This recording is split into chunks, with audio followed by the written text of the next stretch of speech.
Why did Paul Robeson support the Soviet Union?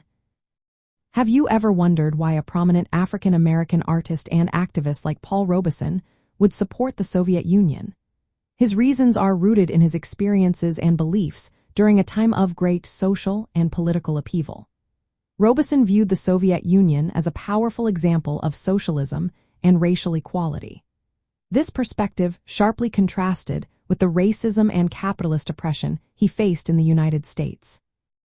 Robeson admired the Soviet Union's efforts to promote the rights and dignity of national minorities. He believed that the Soviet model could inspire African Americans and colonized peoples in Africa, Asia, and the Caribbean to achieve full citizenship and liberation from imperialism.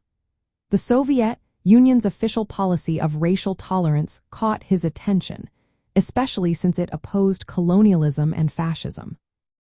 To Robeson, the Soviet Union represented a strong defense against Western European capitalist domination, which he saw as the root cause of racial and economic injustice worldwide.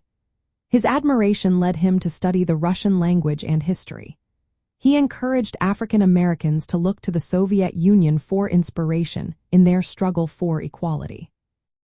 Robeson also praised the Soviet Union's cultural and social advancements. He noted the provision of modern housing and social welfare for workers and their families. These improvements stood in stark contrast to the conditions faced by Black Americans at the time. His commitment to these ideals was so strong that he even sent his son to be educated in Moscow, hoping to protect him from racial discrimination in the United States.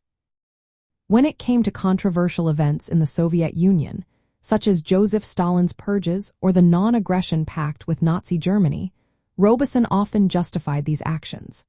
He believed the Soviet Union needed to defend itself against external threats.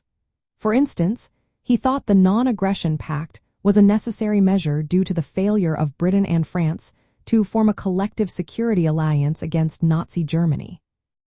Despite being aware of some harsh realities within the Soviet system, including the persecution of his own brother-in-law, Robeson maintained a public stance that defended the Soviet government's actions.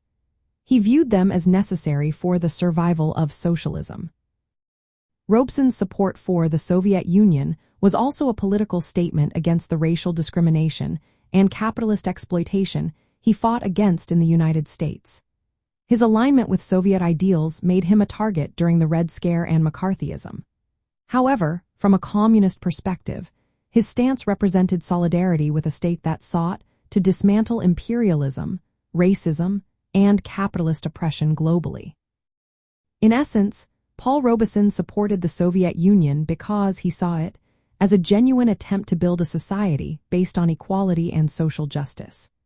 This vision offered a hopeful alternative to the systemic racism and economic inequality prevalent in the West. His support was rooted in both ideological alignment with socialism and practical admiration for the Soviet Union's policies on race and social welfare.